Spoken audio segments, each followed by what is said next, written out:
Good morning, everyone. Welcome to Catalyst Energies. My name is Dee. Thank you for joining me. I'm so grateful that you're here. This is the Catalyst Astrology Report. Usually we are looking at today's astrology, which is Friday, June 11th, 2021. Oh my God.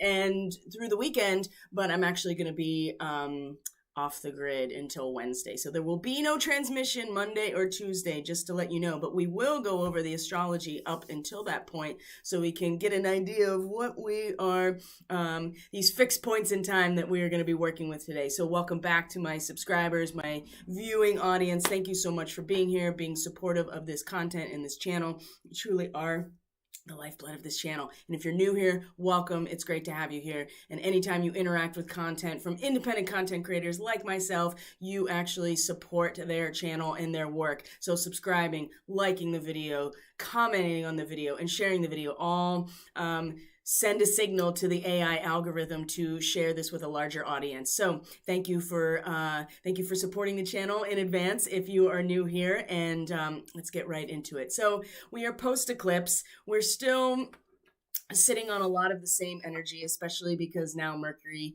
and the Sun, they were in that Cazimi, right? They were in a conjunction yesterday, and they finally passed each other like ships passing in the night. And so as Mercury continues its retrograde, it is starting to it'll be going direct very soon, as we talked about in the report for the entire lunar month, at least up to the full moon. And, a lot of information will become more available as the collective interacts with these fixed points in time, which is why I do this daily and weekly and monthly, and then the larger cycles, of course, because it's like a mandala, right? It is like concentric circles that spread and ripple out, and there are so many facets at the micro and the macro that astrology represents. So, wow. Sorry about that. Country road that is a main vein between two townships. So if it's loud, I'm sorry. There's just nothing I can do about it where my office is.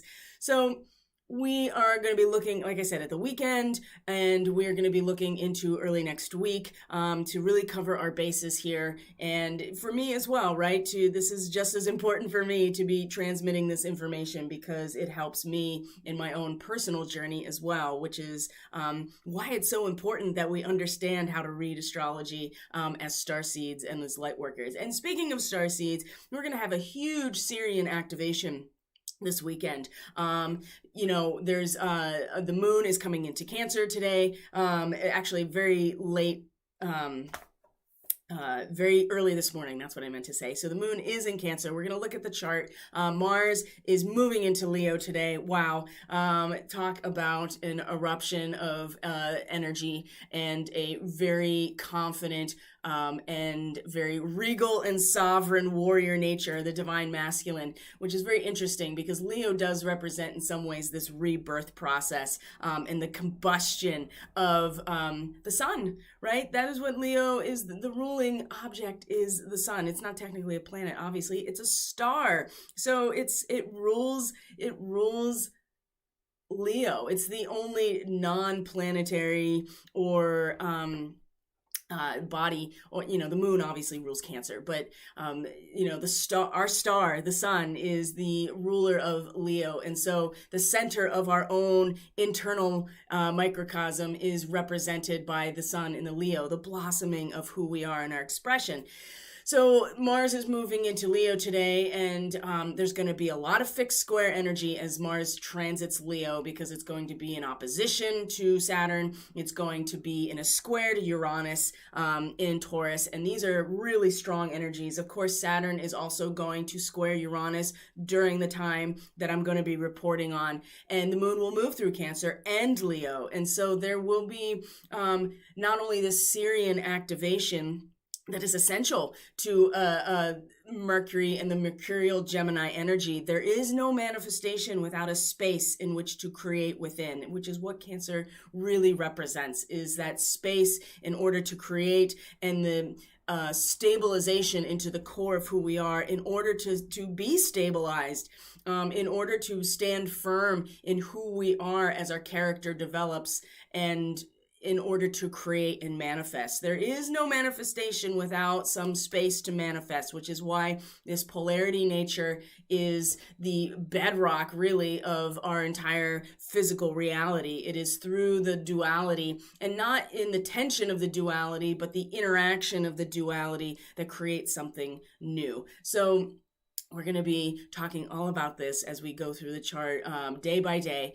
And let me see if there's any other logistical aspects I want to draw attention to. I don't think so. I think we should just get right into the chart for today and just go through it. But there will be a strong SIRIAN activation. We have Venus in Cancer. The moon is in Cancer now, and is going to be making connections with Uranus specifically now that it's moving into very soon, within this weekend, we'll move into the next degree, and you're going to feel a shift. So I'm curious how other people are responding to this eclipse, because I will tell you that yesterday when I woke up, I felt like in a completely different reality. Like, it felt to me that, because of the planting of the seed and the intention of the new moon, as it always is every month, and the eclipse on top of it, obviously, because, solar eclipse is always at a new moon. It felt like to me personally, I felt like I was in a different reality. Like I was fully in another timeline, like completely different quality. And these aspects are hard to explain, as most of us probably know, that there's not a really good way to verbally articulate sometimes these intuitive and internalized experiences. This is why being able to communicate telepathically, communicate through other means of transmission, through color, through sound, through even through patterns, this is a very Arcturian thing, by the way. And where the sun is moving into is in fact part of the Arcturian nature as well in late Gemini. So it's certainly not without its connection to the Arcturian mastery and wisdom of the nature of the universe. But it does feel like that we are on a different timeline, and now it is going to blossom, right? It is going to unfold, and this is really the seed point that we've all planted, and it's really up to us. We are living in a free will universe. We have chosen to be in this free will universe as starseeds specifically, and all of us that are here, every single human being that is on the planet right now has made some sort of soul contract to be here. If we're following evolutionary astrology, if we are following the starseed lineage, we might as well go full on and accept the fact that our soul has incarnated at this moment in time in order to evolve, in order to learn something. And so we're all here for a reason, but specifically with the starseeds and the light workers, those individuals who are absolutely earth-based in their incarnations, but have reached a level of mastery over so much time that they are resonating with the starseed mission. So that's it. Sometimes it's hard to articulate these things, but I suspect that many people, especially with the intention that they have set with this eclipse, and I assure you, it's not only us. And I'm going to tell you a story about something that I witnessed yesterday that really led me to, to conclude, even though I already knew this, but I had evidence, or at least some circumstantial evidence, that we are not the only ones setting intentions, and we are not the only ones activating these celestial events for ritual purposes and to manifest.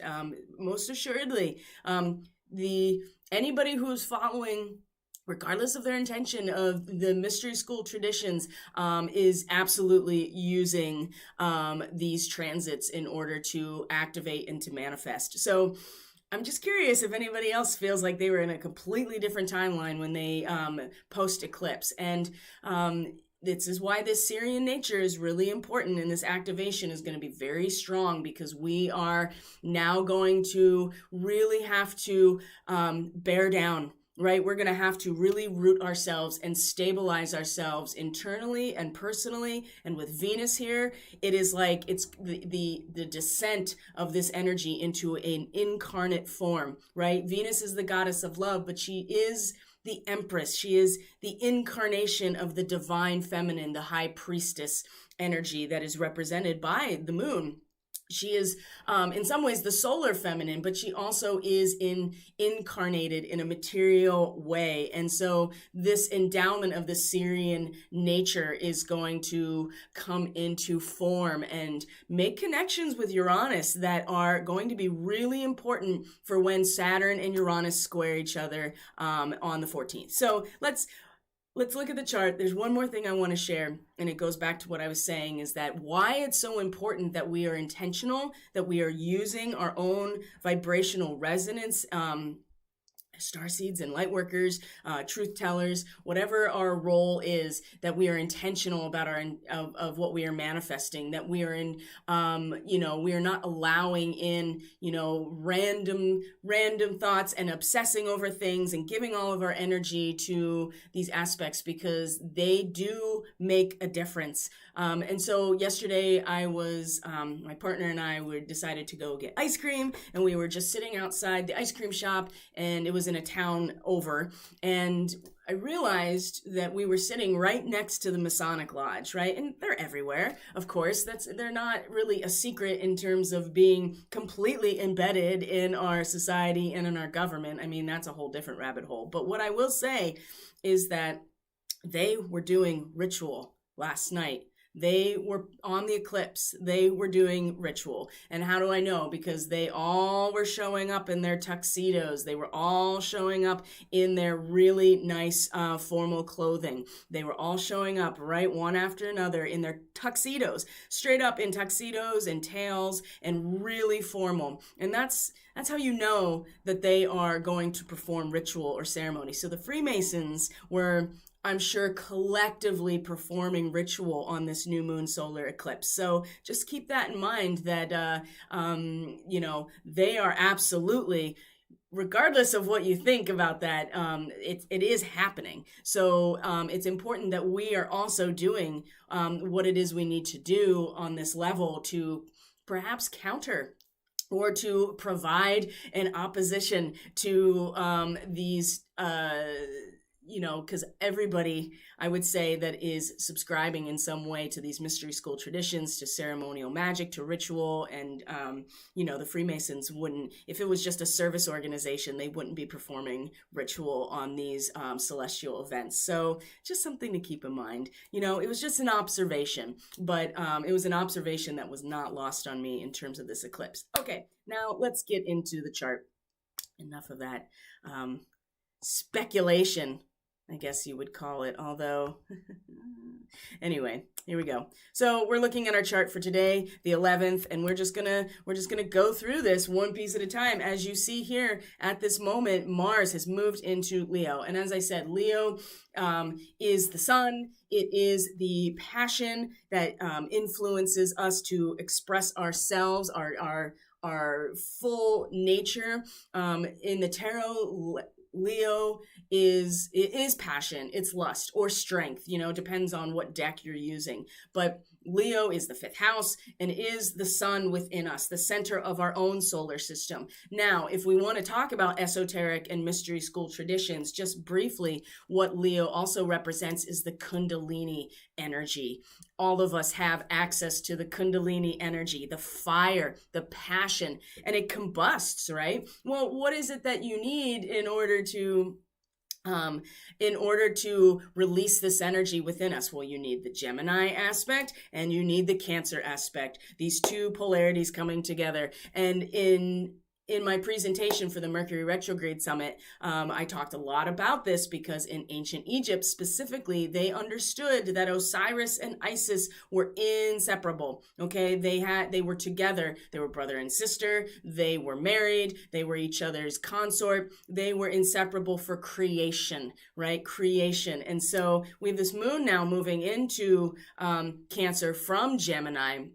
And now we're going to be emotionally, intuitively, and personally moving into this space of the Cancerian element. And the moon is at home in Cancer. It's rulership. And so this will be very powerful when it meets Venus. And we have all these SIRIAN activations. But Mars, that divine masculine warrior, right, that wants to act and wants to move forward, right? Cardinal fire, it's got momentum to move forward, is now in this rebirth, right? After moving through Cancer for the last little bit. And so we're going to feel the blood pumping, right? Rushing to our head, the Kundalini being activated and moving through us as Mars makes this transit through Leo. So don't be surprised if you start to really feel this passion stirring and wanting to act on it, right? And with Chiron in Aries, we're going to talk about this too, because there is a lot of frustration that is rippling through the collective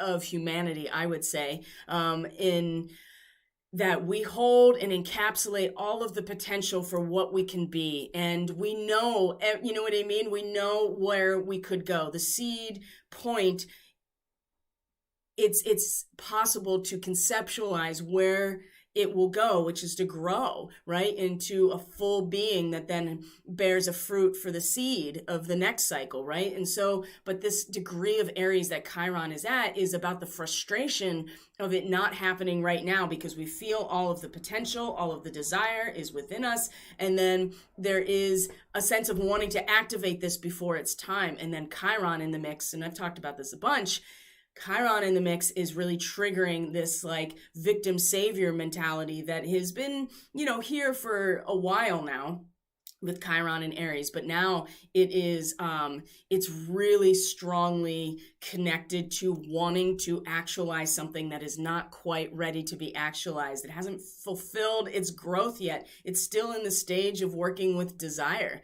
So,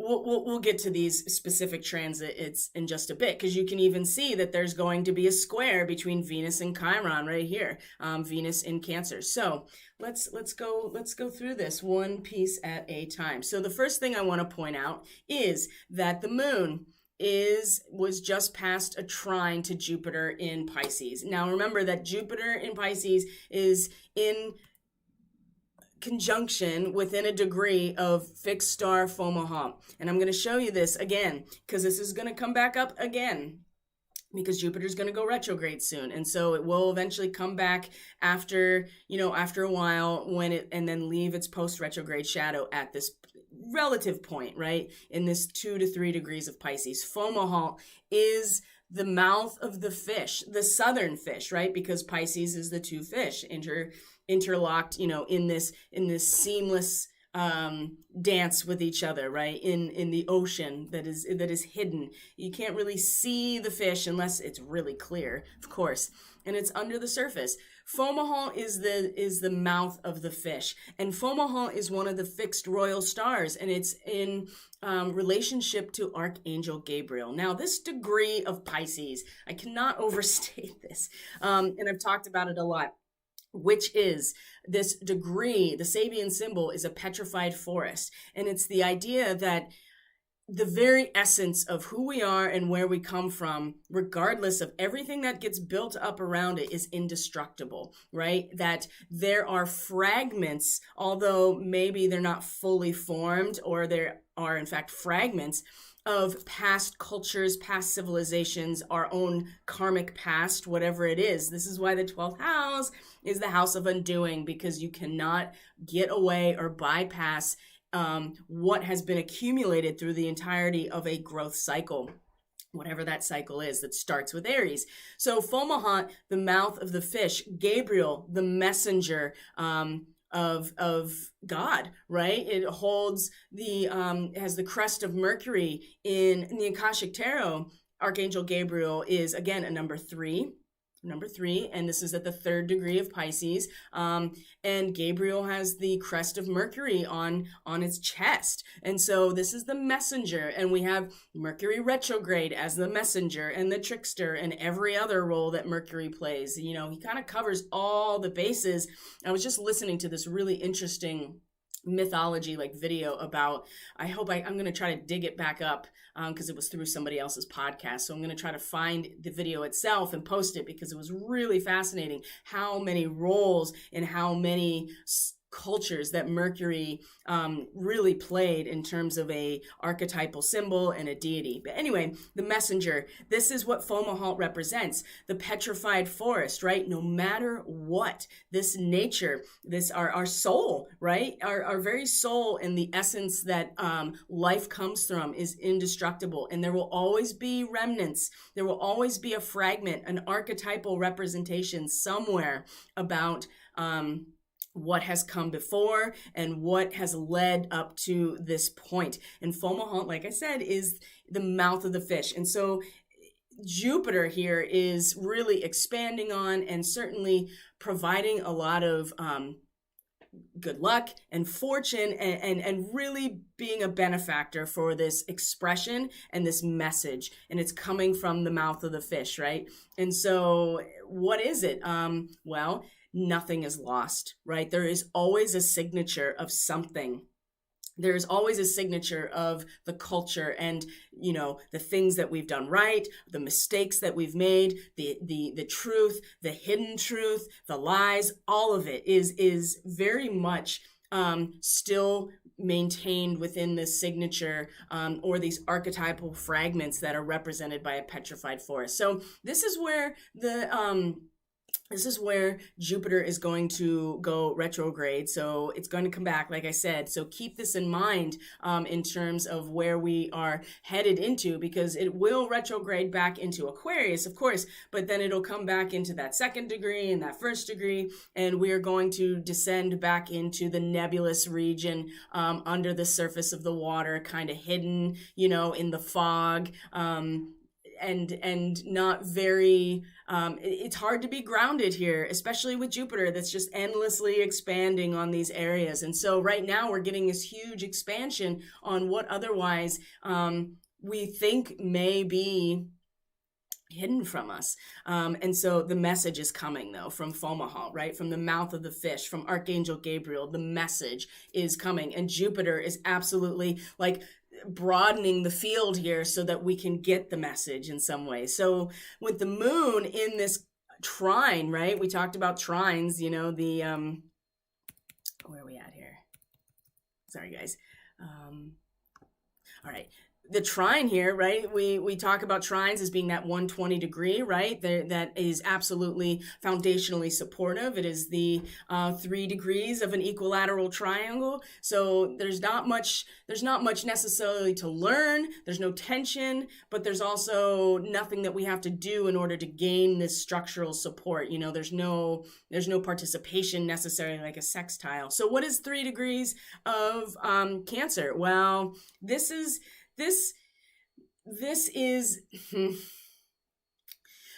where we're going to, this is the beginning of this activation with Sirius. I mean, we're still pretty far away from fixed star Sirius, but what I will say is that 3 degrees of Cancer is really the testing of our will, because Cancer in the 4th house is where our character really develops, our personal character, and the integration of our character into a familial matrix and a supportive environment that protects us, whatever that is. And this is the field in which we are able to manifest and create the space, but it's protected, right? It's protected by the shell of the crab. It's protected by the womb of the mother, right? All of these Cancerian elements, very maternal.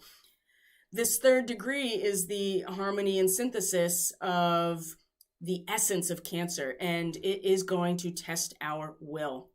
And the good thing is that this moon in a trine to Jupiter at this point today is giving us the the character and the ability to push on when we've made a decision to stabilize ourselves, to root ourselves somewhere, to plant our flag, right? To make a decision. And point of no return, that's 0 degrees of Cancer. So now we come to a point where we've made that decision, and now we have to actually live with it. And there is a real testing of the will in this moment. And there is a tendency to want to escape from that responsibility, because we have to actually live with and feel the impact of that decision, regardless of what is thrown up against us. And so this trine with Jupiter in this moment, again, showing us the indestructibility of our very soul, right? And just because we experience things that are trying and testing and need our endurance,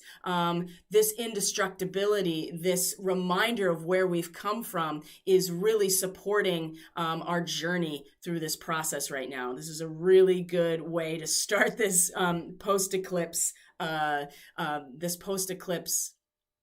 time frame, because you know how it is with every new moon, right? It takes a minute to get things moving again. That new moon is still a dark moon completely, and now it's getting back, just now starting to get that sliver of light. And so it just takes a minute for the manifestation and the assimilation process to really get going again. So this is a good way to start this, especially with Mars. That's just like, I am ready to act on my passion. I'm ready to allow this Kundalini to move through me and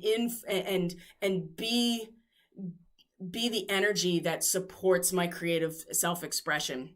And, you know, Mars is not really thinking about anybody but himself, because that is the nature of Mars. It's the ego consciousness coming into a sign that's very confident, that's very much about the center of our own ego consciousness, but it's a rebirth, right? So it's important that we are able to, on some internalized level, make this connection with Jupiter in this water trine.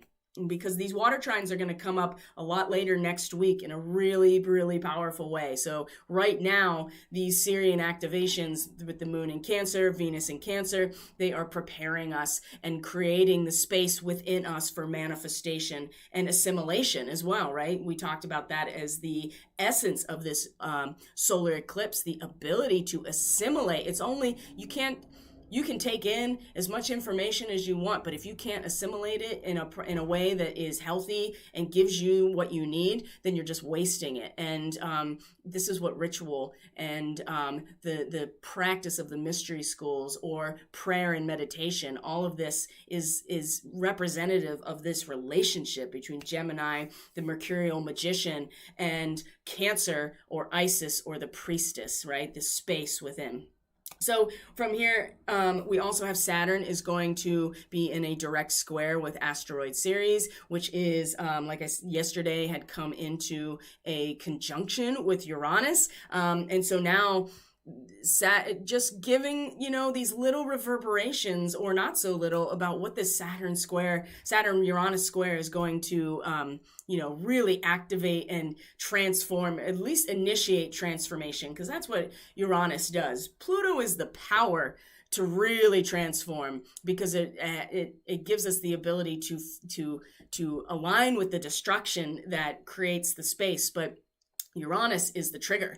And so there will be certainly a trigger with this square. And where something like Ceres, which is now in a conjunction with Uranus in a square, is going to be, you know, reminiscent of how this is going to be. It's going to be giving us a little bit of a preview into how this is going to feel.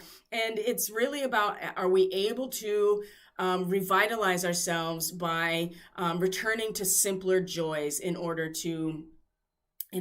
like I said, to revitalize ourselves. This is going to be the real challenge. And with Saturn retrograde in Aquarius, tightening that narrow pathway, right, that has been constricting as the Saturn is in its retrograde in Aquarius. This is going to be a big challenge. How do we resolve this? We don't. We just change, right? That is how you resolve a square, is you have to change, because those are cross purposes. So Ceres is the goddess of the grain, goddess of the agriculture. She is what gives us our nourishment and our sustenance. And so being able to really settle into the simpler joys of that dynamic is really going to be challenged, again, where Saturn is. It's just like, this is the pathway in order for humanity to evolve. We are, in fact, using our Aquarian nature of high intellect, of the humanitarian process, and also our physical self-discipline, our mental acuity, all of the things that Aquarius represents, in order to cut through what would normally be natural evolution. So, which is what humanity has the ability to do at this point. For good or for bad, now we're here. And so we are able to make conscious choices about our own evolutionary path. So, yeah, this square, it's going to be a big challenge. And Ceres, I just can't shake the whole idea of the food production system, right? The goddess of the grain and agriculture. Our food production is what she represents. And so having her meet Uranus like this, having her in a square to Saturn like this is just really bringing this out in terms of how we sustain ourselves, what's nourishing to us, how we gather nourishment.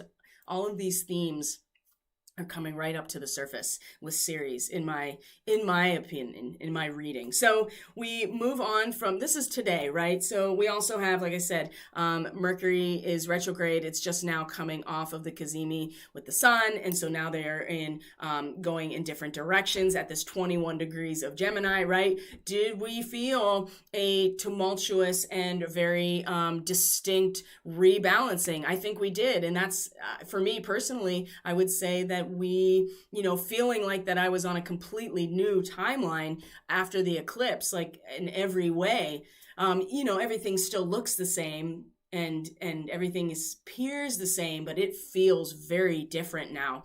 And it felt very drastic. And that's what that degree represents, is that there has to be sometimes there has to be a drastic shift in order to rebalance things that are out of balance. So now they are they've met each other, they're crossing, and we've had these moments, maybe brilliant insight. Maybe our communication has gotten very bright and illuminated. Maybe just we had an aha moment here. Maybe there was depending on where Gemini is in your chart. For me, it's my 5th house. So creative self-expression, right? Aquarians, creative self-expression. And now they are moving on, and we are going to be revisiting some old territory again with Mercury retrograde. So as we move through the rest of the weekend here, we are now going to be, this is where the SIRIAN activations really start to come online. So we have the moon in Cancer all day on Saturday the 12th. And let's kind of go back here a little bit. Let's see here, where we have the moon meeting Venus, yes, at 12 degrees. And, humor is an incredibly deconditioning tool, right? It's important that we allow ourselves the ability to really find humor and to caricaturize ourselves. And this is where the sacred clown and the Heyoka come in, the trickster that Mercury represents, especially retrograde. With Venus and the moon coming together, though, this is a moment of revelation, right? In our intuition, and Venus being the representation of our physical reality and our senses, how we feel, right? Our sensitivity to the material world, how we feel about things, they come together. It becomes a very palpable and a very emotional, very beautiful, very feminine, in an archetypal way, experience of revelation, the revelation of our worth, our latent worth in an experience, or the worth of an experience when it's seen in its deeper meaning, okay? So there are aspects that are going to come to our awareness that we're able to see something way deeper and way more worthy, right, when they come together in this transit on the 12th. And I mean, when is this happening? In the middle of the night, so or late in the evening on the West Coast. So, this could come up in your dreams. If you do morning ritual or meditation or prayer, depending on where you are, this could come up in that way as well. So this is where the SIRIAN activation is going to start amping up, because it is when we see things in their deeper meaning, when we are stabilized in the core of who we are, if we feel protected and nurtured by our family, our familial matrix, the bonds that really are the lattice work of our own character and personality integration, our home and family. especially with Venus here. I mean, it's making it, we're very sensitive to this, and there's just a lot of love that could be going around. And so being able to see the deeper meaning in situations is going to be really helpful as we move on, because we are going to have to be stabilized in who we are in order to see the deeper meaning of things that come around. Because right after that, the moon is in a square to Chiron, and now we're getting even closer. Now we're in conjunction with fixed star Sirius. Well, the moon is, at least. And so the moon comes around and is going to square Chiron. This is where it's going to start getting kind of like, this is where it's going to start getting a little, how do I put this? This is where it's going to start getting a little challenging, right? Because there is, you know, like I talked about with Chiron, it's not, sorry, I don't know why I can't multitask.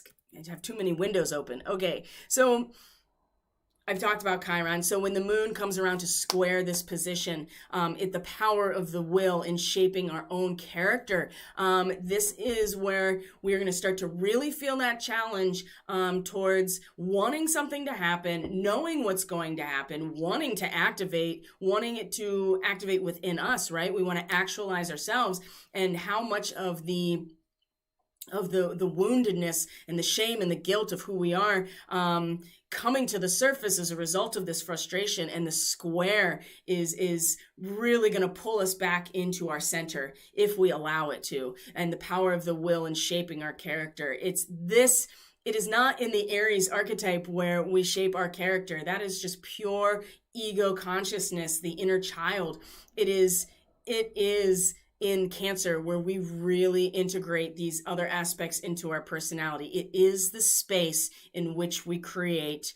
It is the space that the magician is able to manifest within. And we have our willpower is able to shape our character because we are so rooted in who we are. This is when the SIRIAN starseeds really are going to get activated, and we're all going to get a SIRIAN activation most likely. But the SIRIAN starseeds, especially if you have direct connections to Sirius, oh my gosh, it's going to be very powerful. And these people, and I say these people, I'm one of these people too, to step forward and to hold this resonance, because it's when we hold the resonance, then it is in harmony with other people who are looking for that have that resonance too. They want to, it's just like music, right? There's dissonance and there's harmony. And when the SIRIAN starseeds hold the resonance of this frequency, it allows other people to harmonize with it. And that creates a whole new vibrational reality. So it will provide a challenge, right? These squares are no joke. They will provide a challenge because we're going to want to act on things. Now Mars is in Leo. We're really going to want to act on things, especially because Mars rules Aries. It's important that we take this time right now to really establish where we are stabilized, where we are rooted, who we are at the core. And the SIRIAN nature is going to really help. So if you are a SIRIAN starseed, if you are interested in knowing if you're a SIRIAN starseed, it's really important that you are activating and allowing these activations to come in, and then allowing the resonance to really just reverberate as much as you can, to bring people to you, to allow other people to connect to it so that we can make this reverberance. And keep in mind that, you know, Sirius is a very prominent star, and Isis was, like I said, in ancient Egypt specifically, she was Sirius, right? And they recognized how important this is. And so many of the mystery school traditions really do a lot of ritual around this time too. So it's important that we are not slacking on in terms of providing some measure, you know, to counter maybe different agendas, let's just put it that way. So right from here, right in conjunction with Sirius, like right after it, the moon moves into, now Uranus has moved to the next degree. This is a big deal. And then Cancer, the sun or the moon in Cancer, whew, man, sometimes I wish it could just all be telepathic, because I can't My third house is Aries, so I mean, it's really you be careful not to try to hold more than I can, because it just comes spilling out in jumbledness sometimes. So the moon, I keep wanting to say the sun, the moon in Cancer will be in a sextile to Uranus. It will be in, where are we at here? A sextile to, I just want to be a day ahead. A sextile to Uranus and Ceres, right? Asteroid Ceres. And then this quincunx to Saturn, right? Which requires some measure of adjustment, of course, right? And so the moon in conjunction with Sirius, this is a powerful activation. And the sextile to Uranus is a moment of harmonious participation with this degree now that Uranus is in, like I said, about returning to the simpler joys in a very material, very natural way in order to revitalize ourselves. And this is going to be through the act of Uranus, through what Uranus represents, which is going to be radical transformation. It's going to be lightning bolt, awareness. It's the collective third eye, right? It is turned on its side and rotating on its axis this way, because it is when we face these really challenging, disruptive situations that really awaken us and shoot us to the next level. And so in some ways, so there's going to be more disruption in our material realm, whatever it is, our resources, our physical reality. It's going to challenge us to awaken through this return to our joy and to a return to a connection to nature, right? In its very simplest form. And we can apply this, we can harmonize with this, we can invest this in where the moon is at Sirius, the deepest part of who we are, like the permanence of the vast truth, right? It's endless. The void, the chaos, the darkness, it's endless, right? It goes, and the moon is that endless part of us. It's really the Cancer archetype that is the containment of the womb, the containment of the family, the containment of the tribe or the regional identity, the containment of the spiritual community, whatever it is for you. It allows us to be in our fullness emotionally. And this is, in a truth that is beyond anything physical. So we can, again, invest this into where Uranus is, in this sextile, right? In this harmonious investment that we can make. It's going to be a very interesting weekend, to say the least. And where are we here? So and then the quincunx with Saturn, right? That opportunity for adjustment that is, really constricting this passageway of our evolution, making it smaller and smaller. There's only so much that can fit through this right now, and it's getting more constricted.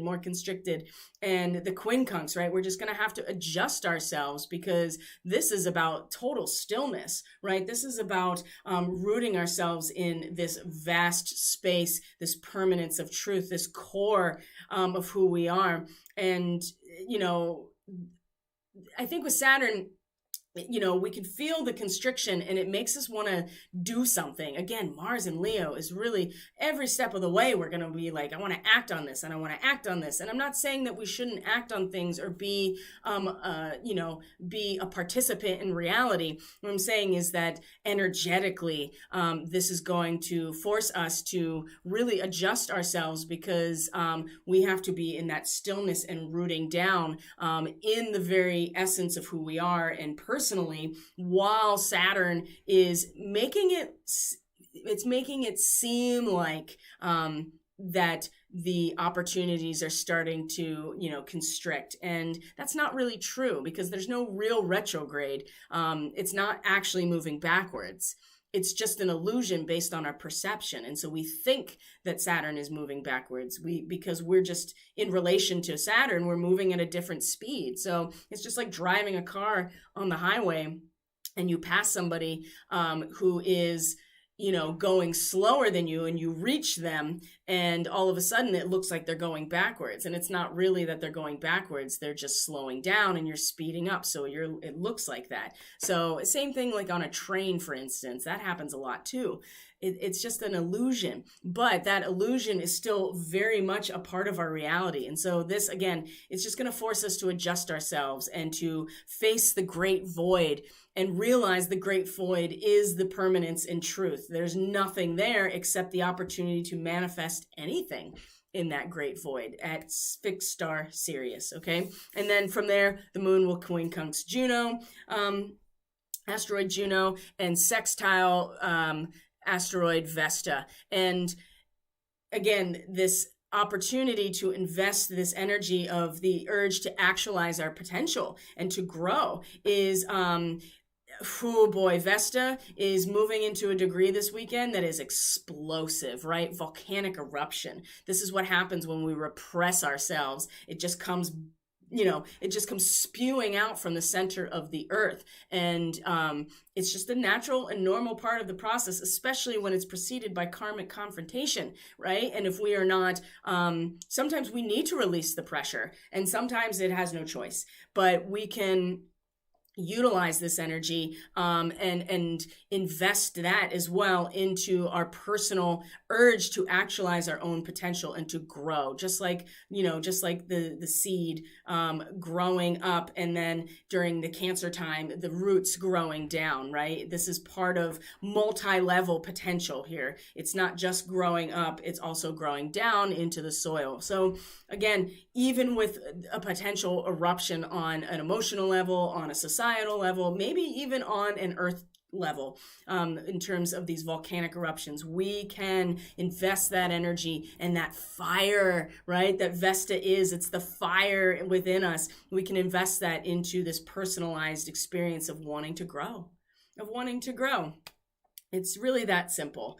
So when we move on to onto Sunday, right? We have the moon is now about to move into Leo. So we spent the weekend with the moon in her home, right? We're really wanting to feel, in some ways wanting to be surrounded by our loved ones and feel secure and safe emotionally. And we're going to have to do it by way of our own willingness to face the void, to face the space, and trust that we are being nurtured and protected by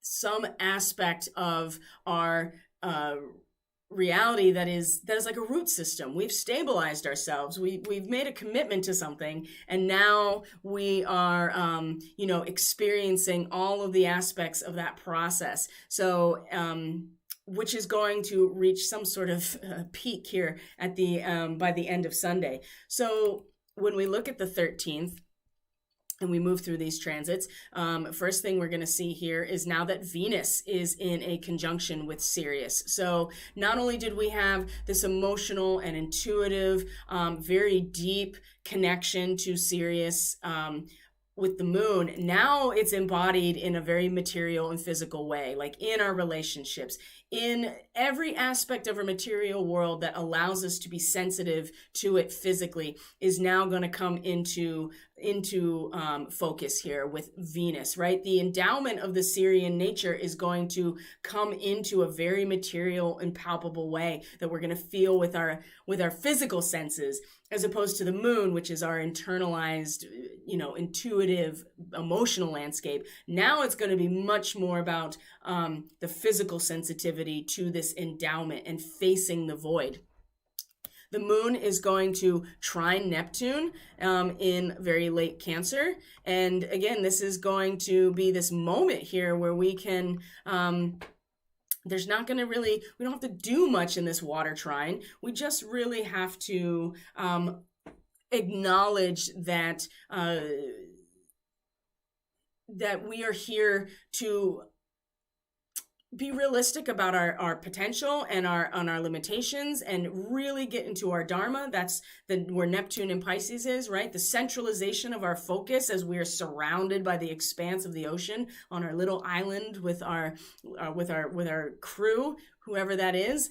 and it could be parts of our personality too, integrating together into this threefold relationship while we're surrounded by the vast collective unconscious that is the Pisces energy. Neptune, of course, just dissolving it all down and starting to coalesce now into a purpose that is going to come back into a seed point. This trine where the moon is, it's the same focalization, this focalization of complex inner potential in concrete relationships, specifically in concrete and very tight-knit relationships in Cancer. So again, the moon is in a trine to Neptune, right? This is very stable, this is very secure, and it's very feeling-based. It's very emotional because we have the water. It's very spiritual as well. And so we've learned a lot through the transit of moon through Cancer, and it's very powerful here. And so now we're starting to focalize all of this complexity that we have been learning about as a result of our integrating our own personality. This is what the Cancer archetype represents. So this moon trine Neptune, it's really going to focalize and centralize our spiritual focus, right, and our emotional focus at this time. Because what's going to happen right after this is Venus is then in a sextile, almost at the exact same time, actually. Venus is in a sextile to Uranus and in conjunction with Sirius, just like the moon was in a sextile the day before. Now it's very real. Not to say that the emotional and feeling-based aspect isn't real, but it's in our subconscious. It's within our intuitive nature. That channel, that psychic channel, gets very deep with the moon in Cancer. Now it's going to be very palpable, and it's going to be something that we experience in our physical reality with Venus, right? This attracting to us and magnetic potential of all of the things that are harmonious and beautiful in our lives that we want, right? I mean, Venus does have a lot of desire, but instead of acting on it like Mars does, she pulls it to her. So again, we can invest this energy to where Uranus is, which is challenging us to return to simple, natural rhythm in order to revitalize ourselves. And so the SIRIAN starseeds, they are very insular and protective, but one thing that they are very, very connected to is the natural world, because these are the shamans and the mystics and the energy workers. And so having direct familial relationships with the elements, with plants and animals, is very real, and it's very strong with SIRIAN starseeds. So this is going to show up in our relationships, and again, it's going to challenge us to return to nature in order to revitalize ourselves. And this will come about as a result of disruption in that physical environment. And at least Venus at this moment will just be like, it's okay. Like, we can return to nature, and that can really help us actually root into the core of who we are and where we belong, right? And so with Venus, it's, like I said, very palpable and very much based on our relationships and the things and people we value in our life. So this is Sunday. So again, there's just the SIRIAN activations continue. And then the moon comes around to trine Pallas Athena, as we see here, right? She is in, and then quincunx Pluto, right? Or I'm opposite, excuse me. Oh boy. So trines Pallas Athena, very similar to the trine with Neptune. Pallas is the goddess of strategy and wisdom. And so she is really at this point where she's at, she is letting us know that the real effective strategy right now is for everybody to go off on their own different but necessary pathways, right? Everybody has their role to play in this whole great story that is unfolding. And so that is the real strategy here, emotionally and in a collective way with Pisces. So the moon, again, is in a trine here. It's very supported, and 26 degrees of Cancer is the transference of social privilege to the level of intellectual enjoyment, right? It's yeah, it doesn't last long, this enjoyment, this level of intellectual enjoyment that we get when we are really, kind of, we're full and we're happy and we're taken care of and everything is surrounding us to protect us. And so that we have this is social privilege, right? This is the idea that we have the ability to expand on our intellectual pursuits and to be in these beautiful surroundings that support us while we do this. And we can do this, right? We can embed ourselves emotionally in these places so that we can employ this strategy to go in our very specific direction. But it's going to come almost immediately into a challenge when the moon is in opposition to Pluto. Remember when Mars was in this position? Now it's going to be something very personal, something we feel within us. And this will become clear again when Venus is in opposition to Pluto later. So then it'll be really, whereas Mars wanted to protect, right, and act on this, Venus is going to pull in. And the moon right now is just going to feel it. We're just going to feel it. We're just going to feel the tension between this catharsis, this confrontation with a social upheaval,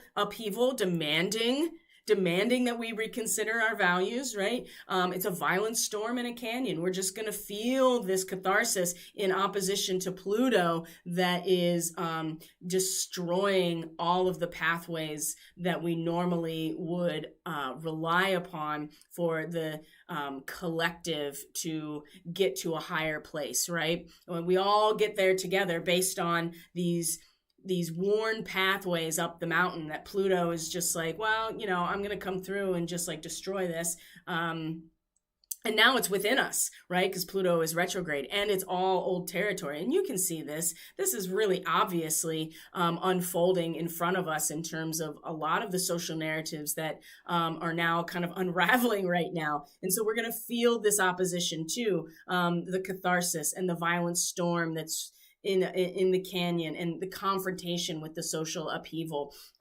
It's going to be very strong. And then the moon comes right into Leo, and boy, oh boy, are we going to then feel, where Mars is really wanting to act on it. Now it's going to just come into our very core of our being and how we feel, wanting the blood rushing to our head. And then comes into a conjunction with Mars. And so this is, wow. This is going to be quite the event on the end of the weekend on Sunday. And so you can see now why all of this SIRIAN activation is so important right now, because when the moon moves into Leo and meets Mars, it's a whole different thing now, right? We're going to start really wanting to activate our passion. We feel the passion moving through us. Mars is going to, want to act on it. It's going to be very passionate. It's going to be very fiery. It's going to be very combust, and it's going to be very feeling based, while at the same time with Mars, we're going to want to act on that. And if we don't know the core of who we are, if we have not stabilized ourselves over the weekend with these SIRIAN activations, then this, the negative dark side, the shadow side of Leo is the narcissist, right? It is, and it is the narcissistic ruler. It is being totally conceited and ego focused, and not a rebirth in a spiritual way. Or the other way to look at it is the Kundalini activation causes a complete breakdown, right? Emotionally and mentally, which is a very real thing. And it's something that has to be taken very seriously. So don't be, this is coming, right? As we move closer to the Saturn and Uranus square, we have this passion. Now, there's ways to harness this in a very positive way. I'm not saying that the moon meeting Mars is necessarily going to be a negative thing that we have to squash. We just need to know exactly where we're stabilized, where we're rooted, the core of who we are, and be prepared to stay rooted. Venus is still in conjunction with Sirius at this point, as these waters start to boil within us, right? It's like boiling water within us that wants to, and then steam, with Mars, it's just like, I want to act on this somehow. So just be mindful of how intense all of this is. So we move into And then on top of that, oh my God, I almost forgot it. The sun is going to square Neptune, right? A mutable square. And we remember because Mercury was in a square to this position not that long ago. Retrograde Mercury was in a square to Neptune. So all these mutable energy, these mutable squares that have us like flying all over the place, or just like, bouncing around, or like just rolling around in the ether, there's nothing. It's kind of like, it's like I talked about this before, but now with, it was one thing with the trickster in this position. Now the sun is here, and with the Leo energy being highlighted with Mars and with the moon at the same time, the sun, the full expression of ourselves in this square to Neptune, right? We want these inhibiting circumstances in order to transcend the environment, right? The ice that we can skate across, and we can really express ourselves through this dynamic. The square here, these cross purposes, is that there are no inhibiting circumstances other than we are surrounded by the vast collective unconscious, and we need to centralize our focus. And Neptune is making it in some ways very difficult and nebulous, but also is giving us an incredible access, right? And this is where Jupiter and Pisces at Fomalhaut can really, really, really support this process too, because if we know and we have an awareness of the indestructibility of our own soul, then by the time we get to later Pisces with Neptune here, we are okay with the surrender, right? We can give ourselves over to this process without fear of losing our ego identity, because we realize that the very nature of who we are, our soul, is indestructible. And it's really about our ego consciousness, and in this lifetime that we are here to centralize our focus and fulfill our dharma. But again, we're going to want these inhibiting circumstances in order to transcend. And like I said, the square to Neptune, it's like there's no ice. There are no inhibiting circumstances other than the ones that we create for ourselves. And with the sun here, I wouldn't be surprised if we are really highlighting and focusing on the inhibiting circumstances that allow us to transcend the environment. But Neptune is very powerful here, and even though the sun is in the Orion starseed, framework here, is in that position, it's really going to be challenged by Neptune and Pisces. So that square right there, there could be a lot of confusion, right? A lot of the fog machine turned up, and there's a sense here that we want and need in some ways to be able to transcend the environment because of these inhibiting circumstances. And so it's really important that we don't get caught up in that aspect, because otherwise we lose focus of how to centralize ourselves and our dharma. Because if we need these inhibiting circumstances in order to do that, then we will always be manifesting it. So it's not to say that there isn't something to be said for this.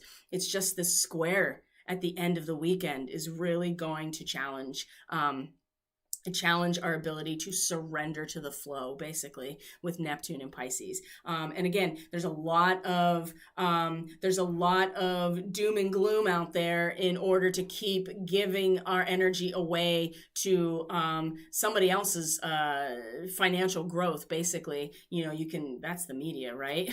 That's mainstream media. That's what they do. It's like all about ratings. And so whatever they can do to keep the fear pumping, that's a big part of it. And so keep that in mind, because this is going to be highlighted really strongly by the end of the weekend. Another reason to be very aware of and intentional about these SIRIAN starseed activations moving out of the weekend. So we're going to talk about the 14th, because this is the big day, right? This is when the square between retrograde Saturn and Uranus becomes exact. And this is the third square that they've had over the last couple of months. And so there's a lot of connection here to the digital currency that people are really picking up on, and that could very well be highlighted by this square in some way. So what else is happening on this day? Let's find the 14th. All right. Our moon is Our moon is still in Leo. It's going to be in Leo for the duration. Let's see here, the duration of the day. And the first thing that happens is Black Moon Lilith is in a sextile to Chiron. So you're not going to see Lilith on here, but she is just passing the North Node, and she's in Gemini. And so she's going to sextile Chiron at this position. And what is, again, we've talked about this degree many times because it's about the virtuosity of an individual performing their individual technique or skill or whatever it is that allows them to, whatever it is that whatever skill it is, because that's really a third house thing, right? The manifestation is based on this practice and this repetition and the knowledge that we accumulate. And this particular degree is about the performance of that. Black Moon Lilith, right? The dark feminine within us. Again, we can apply this virtuosity, this performance of our unique technical skill, whatever we've acquired, and it's going to be very deep, right? Really under the surface. It's something that we're probably not even going to be consciously aware of because Lilith is so much deeper than even the intuitive subconscious nature. It is connected to something outside of us. It is like a planetary connection of this dark feminine, and self-preservation is really strong here. And so this will play itself out most likely very unconsciously. And so it's important to realize that while the moon is in Leo, where we're getting really fired up and we're feeling really creative, really expressive about it, letting the passion move through us emotionally, it's important that we are aware of that, at least while these processes that are deep, right? Deep preservation, deep defiance in some ways, that is, we can apply this to this frustration and be careful, right? Just and watch it play out with other people who are totally not even aware or unconscious about all of this stuff. Just watch it play out. Watch people act on this ability to make something happen before it's supposed to happen, and how it triggers all of this wounding. This is, oh my God, this is quite intense for right out the gate on Monday, and at the same time that we're having this Saturn-Uranus square. Things are going to really heat up. I mean, and that's the thing about this new moon, is that it's just now, by the time it gets into Leo, it's now really in her waxing phase and getting brighter and brighter. So things are going to start moving after the weekend, big time. And that square is really going to be a big game changer for a lot of us, I think. So the moon then comes into a sextile with the North Node, is in a trine to the South Node, and we can really, as Leo is about that Kundalini, right? And the important thing about the Kundalini is it needs to have a root, a tradition, and that is a very Cancerian energy. And it's not to say that it has to be a specific tradition, but it has to have a root. It has to have some manner of a very strong tradition in order for our individual consciousness to kind of swing around on it and play, right? And we can utilize this internally and personally and invest this into this new territory that the North Node has been pulling us into, right? So it's important that, again, this will give us a chance to reflect back over the weekend and that SIRIAN Starseed activation of where we're actually rooted and the traditions that shelter the beginnings of this really intense self-expression that the moon in Leo is going to represent for us. And right after that is in a trine to Chiron. This is where our ability to quiet our mind and be aware of not only the crises, but the joys that we have experienced, right? Being able to rock back and forth, being able to move in a rhythm but not be involved in it, right? It's kind of a recollection process. This is going to be in trine to Chiron. It's, we're going to have this moment to be like, oh yeah, I remember the last time that I did that and this is what happened. And with all this retrograde stuff, I mean, it's not it's not that unusual to consider that we are going to have this kind of experience of just like, oh yeah, I remember that. I remember in those past lives. I remember in my own past. I remember just last year, for instance, or whatever.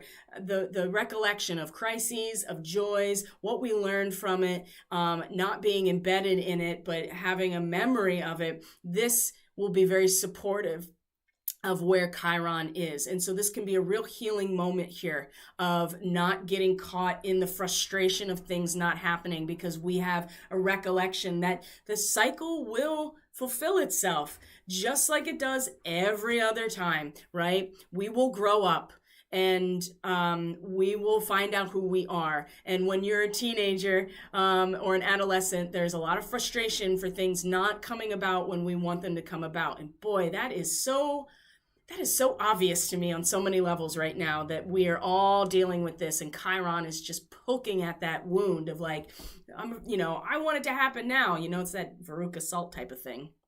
So being able to quiet our mind and recollect the past situations in this moment is part of the combustion and release of Leo. And this is going to be a beautiful healing moment if we can harness it for what it all the potential that it provides. Right from here, the moon is going to square Uranus and oppose Saturn. This is where there's going to be that T-square, honestly. I mean, you have this opposition here, and then Uranus is really the release point for this opposition, where our soul is yearning to actualize, right? This, moving into that 13 to 14 degrees of Leo is the soul yearning for self-actualization, the soul wanting to speak through our creativity, right? And it's very fiery. It's very combust, right? It's a rebirth, right? And the opposition to Saturn, that's just like, well, the pathway is closing. So trying to squeeze your self-expression through it is going to be difficult. And again, it's about returning to the simpler joys. Do not forget your joy during this period. It's going to be essential, and we will be challenged every step of the way to return back to this, to our joy, to a connection to nature, to a connection to the rhythm and pulse of the planet herself. Because we do want to actualize our soul and be reborn in some ways as a result of allowing this energy to move through us. But it's going to be very challenging, okay? We move through this period, and then Saturn right after. I mean, this is right at this time is when the square to Saturn and Uranus is happening. And so the moon at the same time being involved in this, the Leo moon involved in this, is really going to just light some things up. It's going to be so intense. And then right from there, Mars is going to quincunx Jupiter, and there's that adjustment again, right? That third degree of Leo is about independence, right? Is about being independent, being exactly who we are without being necessarily having it defined by the current cultural standards. And Mars is really going to want that independence, okay? It's really going to want to, I'm exactly who I am, and I'm going to act on it, and I don't need anybody to tell me what to do. I am who I am, right? It's like being the diva and the center of your own stage. And Mars is going to be like, here I am in total charge of myself, and I am independent of anything else around me, and I'm not even adhering to cultural standards of who I should be.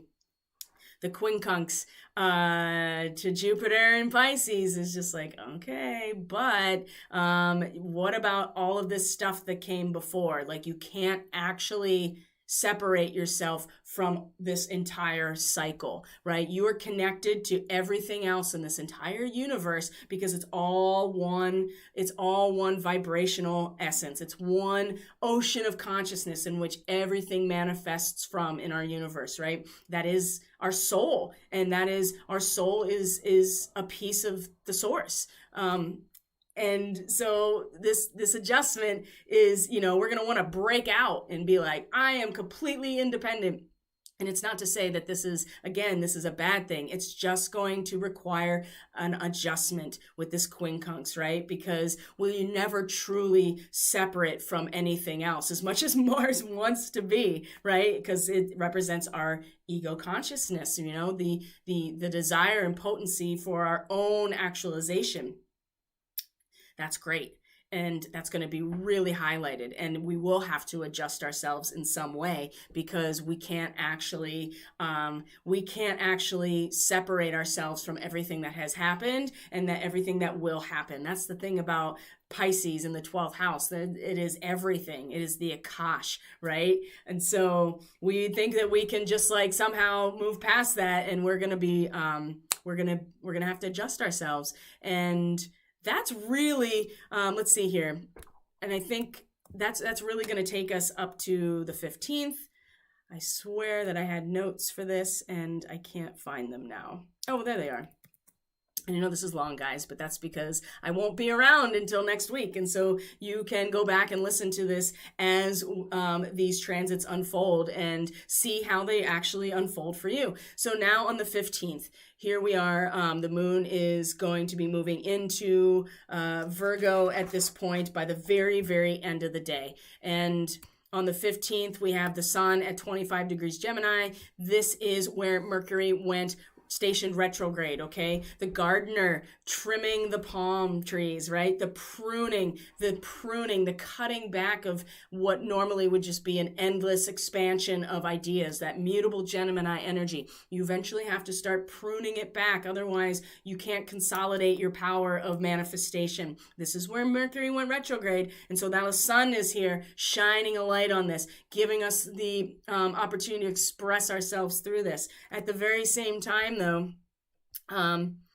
there's going to be an insulation, right, where Mercury retrograde is. We're going to be really pulling back. And so in some ways, these two aspects are going to be, they're not very far apart from each other, but they're kind of going to support each other, because Mercury really is going to have us insulating, right? Going, we're going to be surrounded by an entire field of communication and information, and we are going to pull way back, right, and insulate ourselves and our minds. And at the same time, the sun is going to be like, yep, I'm going to start cutting things back. We have to cut things back, because we can't keep giving of ourselves, or we can't let the expansion of these ideas in our mind endlessly, right? Remember, assimilation. It means nothing if you can't assimilate this information or these ideas or the realm of our conscious ideas, because otherwise, how can you manifest anything? It's just endless ideas, right? This is why Gemini, the very end of the tarot of the suit of swords, is ruin, the sun in Gemini, because there is nowhere else to go with endless analyzing. You eventually have to come to conclusion and start the cycle over. So we have the moon in a trine to Juno. It's going to square Ceres. But what's really interesting is that the moon is going to sextile, before we even get to this point, let's back up just a little bit here. The moon is going to sextile retrograde Mercury. And this degree is really interesting, because this is about a party, right? Where the moon in Leo is, it's like a houseboat party. So think about a houseboat or like a pontoon boat or whatever. It's on the water, right? So you have that element, especially with the moon here. So that's even more enhanced.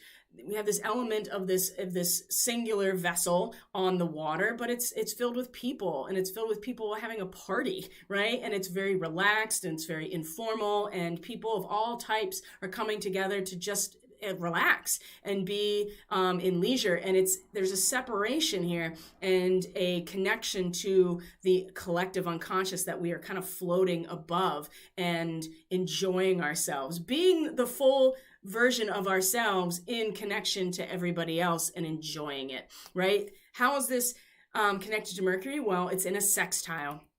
And so what we just talked about, the insulation, we can really get the most out of this energy by the time Tuesday rolls around, by allowing ourselves and the feeling to want to engage in this type of really relaxed, informal party time, whatever that means to us. We can invest this into where Mercury is, which means it's time, there's going to be a moment here that in our mental insulation, in order to protect ourselves from the outside influence, we can still converse and we can still interact with those who speak our language, right? And also, too, we can kind of let go of the influence of all of the communication and information that's coming in from the outside that Mercury is just like, yeah, let's just pull back a little bit here. We can let that go for just a minute. And again, just allow ourselves to enjoy the moment, enjoy our connection with others, enjoy our own self-expression in some ways. So this is an investment, again, with this sextile, the Leo moon and Mercury in Gemini. The moon's going to quincunx Neptune and Pallas. So again, there's that adjustment opportunity where we are becoming very focused on what we are doing, especially in late Leo. And it's about creative self-expression, though. It's about the fire within us, and it's about the release of that fire and the release of that passion through some sort of expression, which, again, is not really fitting very well with where Neptune and Pallas are, which is way more about the centralization of our own individual dharma, of the coalescence of this field coming back into potential of the seed point. So more adjustments need to be made in terms of where we are individually at versus this large collective process that we are being challenged to surrender to in some ways. But the big one is the sun is going to be in a sextile to this moon as the last real transit before she goes void, of course, and then goes into Virgo. And this this degree here, actually, I think I may have misrepresented something. Let me see here. 25 degrees. Yes, this is the 20 the palm tree, right? This is the palm tree. And I'm totally wrong about that too.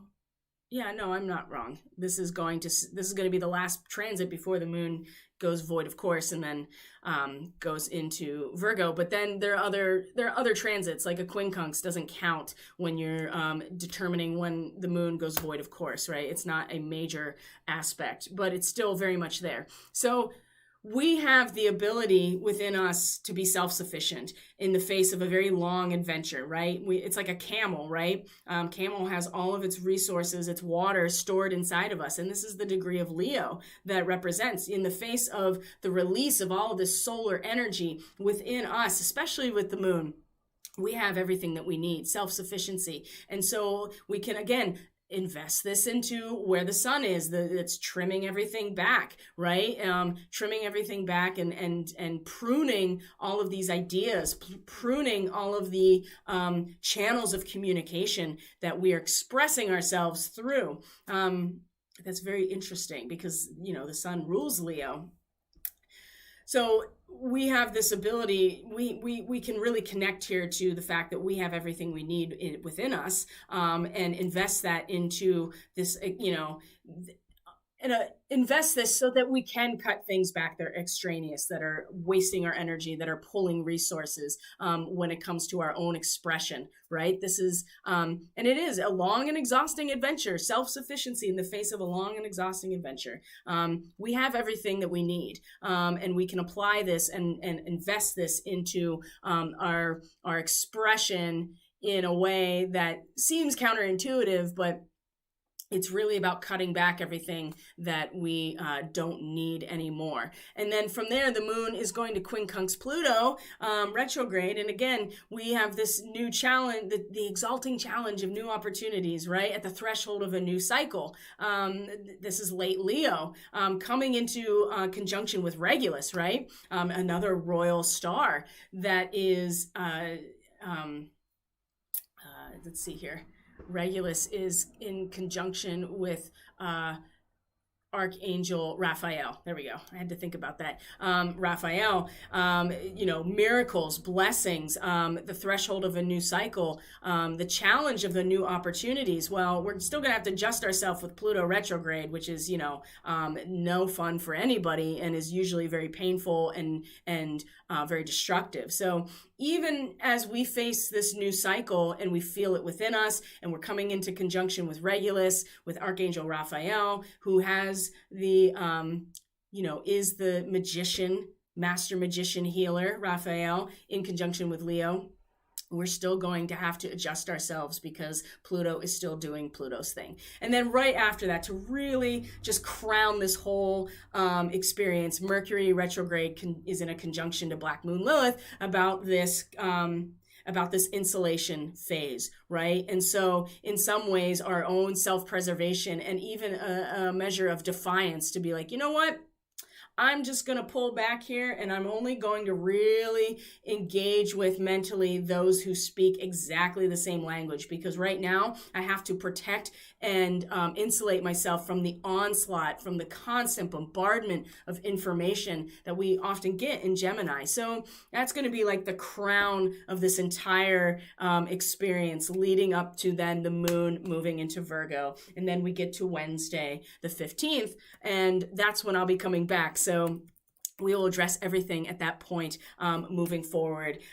We get the first quarter square. We'll move into the second week, working up to a full moon that is in Cancer Capricorn. And that's going to be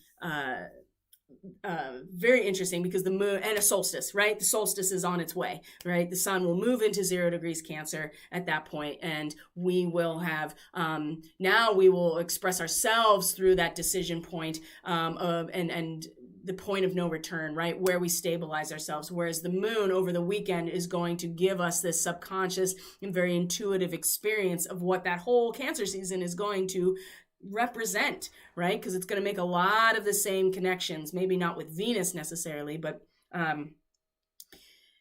a lot of the other aspects, the larger moving planets that are being connected to, sextile to Uranus, squaring Chiron, trining Neptune, trining Jupiter, all of that stuff, and in opposition to Pluto. So all of these larger planets, which by the way, are all going to go retrograde during this eclipse cycle, and begin to station direct is also part of this eclipse cycle. So we are making, getting ourselves ready to, again, make some decisions, express ourselves through the traditions and the familial matrix and the core of who we are, and connect to that.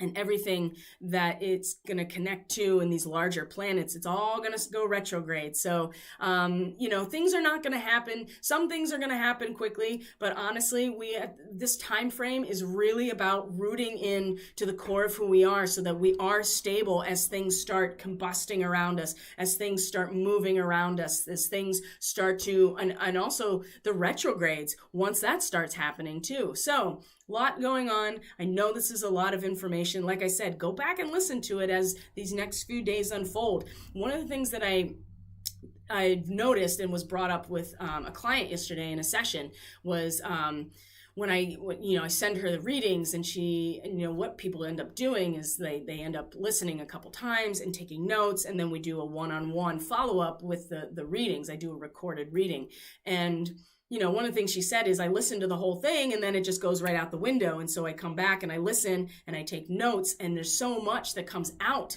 as a result of going back and reviewing the information. And isn't that such a Mercury retrograde in Gemini type of activity, right? Go back, review. There's things that you didn't catch the first time. There's things that I'm not catching the first time, which is why these retrogrades are so valuable, because it allows us to pay attention to what maybe have, slipped past us the first time. So it's a real blessing as much as it's frustrating to go back over, because one of the things that came up really strongly yesterday, and I've been feeling this too, and it was spoken by a particular person whose podcast I listen to pretty much exclusively at this point. And one of the things that this person mentioned was that, the aspect of controlled opposition is the reason it exists is to keep us from actually recognizing the truth when it is actually spoken, right? They want to, there's a control here of the entire polarity of the narrative, right? And so that they are it's mitigated for us rather than us coming to those conclusions as a result of our direct experience. And if we continue to rely on these outlets continuously to provide truth, instead of learning how to discern it for ourselves, then we're never going to know, right? We'll always rely. And this retrograde period with Mercury is really a blessing. And as much as everybody's like, oh, Mercury retrograde, I've never actually connected because I have Mercury retrograde. So it's just never been a thing where I'm like, oh, I'm not going to do anything during this time. It's just like, this is just naturally where I'm calibrated, is this inner review and going back over and being very comfortable in this space. So it's a blessing, and it's giving us the opportunity to really go back over this information and be very clear about it with ourselves, so that when we are presented with more information later, when Mercury stations direct, we are able to actually discern truth versus a hacked reality. Because that is absolutely what all of these practices are for, to keep from our reality being hacked, because you can't hack a reality that somebody is intentionally and consciously creating for themselves at any given time. And the Cancer energy and the SIRIAN nature and the SIRIAN starseed activation this weekend is a big part of this. So with that, I'm going to leave it here, guys. Thank you so much for being here. Thank you for joining me. I appreciate each and every one of you. Like I said, no transmissions until Wednesday, the 15th. But in the meantime, if you are interested in a reading or energy work, you can reach out and we can get it on the schedule. If you want to connect through social media, that's in the description box below. Everything you need is in the description box below. Email, website, social media. Even the link to the intro music. It's a royalty-free track that you can access for yourself if you'd like. You can just download it for free. So yeah, I think that's going to be it. So have a wonderful weekend. Enjoy the SIRIAN activations. So deep and so powerful, and in some ways kind of scary, right? To go into the void, into the darkness. But this is part of the work we need to do. And I will see you all on Wednesday the 15th for the Daily Medicine transmission. Have a great week.